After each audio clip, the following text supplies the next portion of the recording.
Hello ವೀಕ್ಷಕರೇ, ನಮಸ್ಕಾರ. ತಮ್ಮೆಲ್ಲರಿಗೂ ನಮ್ಮನೆ ಅಡುಗೆ ಚಾನೆಲ್ಗೆ ಸುಸ್ವಾಗತ.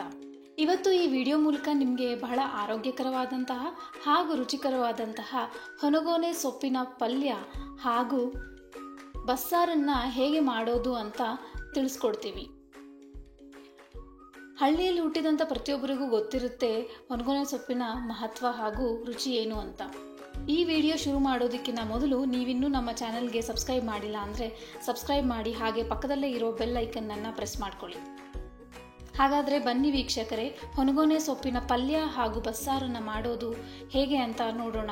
ಇದಕ್ಕೆ ಬೇಕಾಗಿರುವಂತಹ ಪದಾರ್ಥಗಳನ್ನು ನೋಟ್ ಮಾಡ್ಕೊಳ್ಳೋಣ ಬನ್ನಿ. ಮೊದಲನೇದಾಗಿ ನಾನಿಲ್ಲಿ ಹೊನಗೋನೆ ಸೊಪ್ಪನ್ನು ತೊಗೊಂಡಿದ್ದೀನಿ.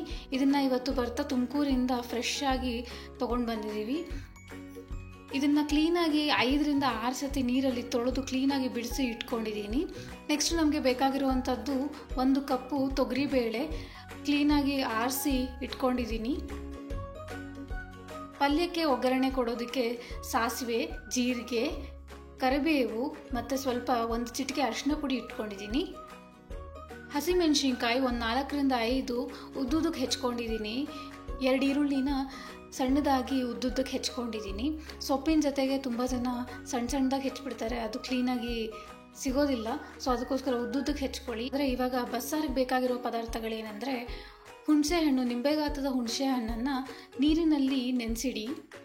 ಆಮೇಲೆ ಒಗ್ಗರಣೆಗೆ ಬೇಕಾಗಿರುವಂಥದ್ದು ಬೆಳ್ಳುಳ್ಳಿ 5 ರಿಂದ 8, ಜೀರಿಗೆ ಮತ್ತು ಧನಿಯಾ ಪುಡಿ, ಮೆಣಸು 4 ರಿಂದ 5 ಒಣಮೆಣಸಿನ್ಕಾಯಿ, ಎಣ್ಣೆ ಒಗ್ಗರಣೆಗೆ, ಉಪ್ಪು ಮತ್ತು ಕೊಬ್ಬರಿ ತುರಿ ಪಲ್ಯಕ್ಕೆ ತೊಗೊಂಡಿದ್ದೀನಿ. ಇದಿಷ್ಟು ನಾವು ರೆಡಿ ಮಾಡ್ಕೊಂಡಿದ್ದೀವಿ ಇವಾಗ ಹೊನಗೋನೆ ಸೊಪ್ಪಿನ ಪಲ್ಯ ಮತ್ತು ಬಸ್ಸಾರು ಮಾಡೋದಕ್ಕೆ. ಮೊದಲನೇದಾಗಿ ನಾವಿಲ್ಲಿ ಬೇಳೆ ತೊಗೊಳ್ತಾ ಇದ್ದೀವಿ. ಬೇಳೆನ ಚೆನ್ನಾಗಿ ನೀರಲ್ಲಿ 2 ರಿಂದ 3 ಸತಿ ತೊಳ್ಕೊಳ್ಳಿ.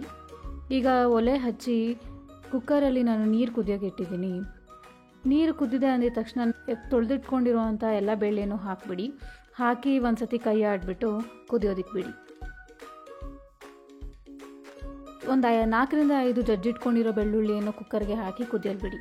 20 ನಿಮಿಷ ಆದಮೇಲೆ ಇವಾಗ ಬೇಳೆ ಬೆಂದಿದೆ. ಇವಾಗ ಹೆಚ್ಚಿರೋ ಸೊಪ್ಪನ್ನು ಹಾಕಿ ಚೆನ್ನಾಗಿ ಕೈ ಆಡಿ ಬೇಯಿಸಿ.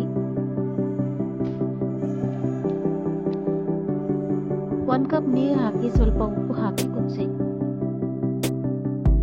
10 ನಿಮಿಷ ಆದಮೇಲೆ ಸೊಪ್ಪು ಬೆಂದಿದೆ. ಈಗ ಇದನ್ನು ಸೋರ್ ಹಾಕಿ ಸಪ್ರೇಟಾಗಿ 1 ಕಪ್ಪಲ್ಲಿ ಸೊಪ್ಪನ್ನ ಎತ್ತಿಟ್ಕೊಳ್ಳಿ. ಇದು ಬಸ್ಸಾರಿಗೆ ಬೇಕು. ಈ ಸೋಸಿದ ನೀರಲ್ಲೇ ಬಸ್ಸಾರು ಮಾಡೋದು, ಅದಕ್ಕೆ ಇದನ್ನು ಸೈಡಲ್ಲಿ ಇಟ್ಕೊಳ್ಳಿ. ಇವಾಗ ಪಲ್ಯಕ್ಕೆ ಒಗ್ಗರಣೆ ಹಾಕೊಳ್ಳೋಣ. ಬಾಣಲೆಗೆ ಎಣ್ಣೆ, ಸಾಸಿವೆ, ಜೀರಿಗೆ, ಕರಿಬೇವು, ಹಸಿಮೆಣಸಿನ್ಕಾಯಿ ಹಾಕಿ ಆಮೇಲೆ ಈರುಳ್ಳಿ ಹಾಕಿ ಕೈ ಆಡಿಸಿ. ಈರುಳ್ಳಿ ಚೆನ್ನಾಗಿ ಬೆಂದ ಮೇಲೆ ಉಪ್ಪು ಅರಿಶಿನ ಹಾಕಿ ಕಲಸಿ. ಇವಾಗ 2 ನಿಮಿಷ ಬೇಯಬಹುದು. ನೋಡಿ ಇವಾಗ ಈರುಳ್ಳಿ ಬೆಂದಿದೆ.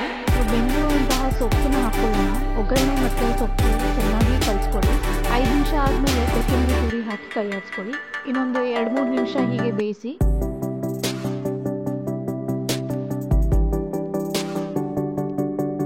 ನೋಡಿ ಇವಾಗ ಪಲ್ಯ ಆಗಿದೆ, ಚೆನ್ನಾಗಿ ಪರಿಮಳ ಬರ್ತಾ ಇದೆ. ನೆಕ್ಸ್ಟ್ ಬಸ್ಸಾರು ಮಾಡಿಕೊಳ್ಳೋಣ.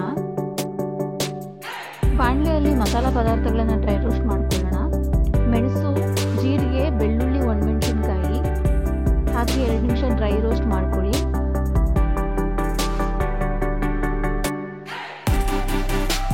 ಇದಾದಮೇಲೆ ಒಂದು ಮಿಕ್ಸಿ ಜಾರಿಗೆ ಡ್ರೈ ರೋಸ್ಟ್ ಮಾಡಿದಂತಹದನ್ನು ಮತ್ತು ಧನಿಯಾ ಪುಡಿ ಮತ್ತು ಹುಣಸೆ ರಸವನ್ನು ಹಾಕಿ ಸೇರಿಸಿ ರುಬ್ಕೊಳ್ಳಿ.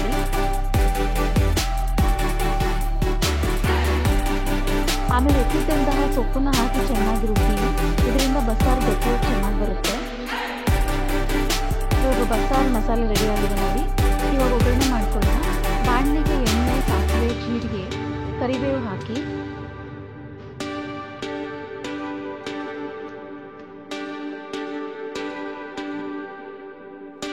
ರುಬ್ಬಿರೋ ಮಸಾಲೆಯನ್ನು ಹಾಕಿ ಚೆನ್ನಾಗಿ ಮಸಾಲೆ ನೀರು ಬಿಡುವವರೆಗೂ ಕುದಿಸಿ.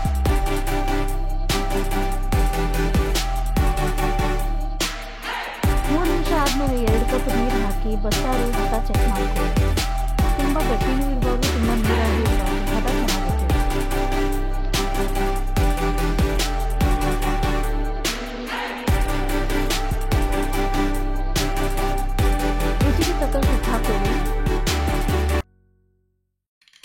ಹಾಗೆ ಕರ್ಬೇವಿನ ಸೊಪ್ಪನ್ನು ಹಾಕಿ ಚೆನ್ನಾಗಿ ಕುದಿಸಿ. ಚೆನ್ನಾಗಿ ಕುದಿ ಬಂದಾದಮೇಲೆ ಇವಾಗ ನಮ್ಮ ಬಸ್ಸಾರು ರೆಡಿಯಾಗಿದೆ.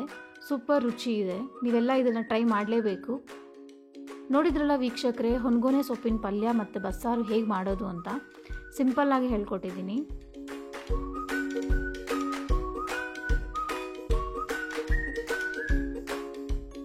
ಇದನ್ನು ಮುದ್ದೆ ಜೊತೆಗೆ ತುಂಬ ಜನ ಇಷ್ಟಪಡ್ತಾರೆ.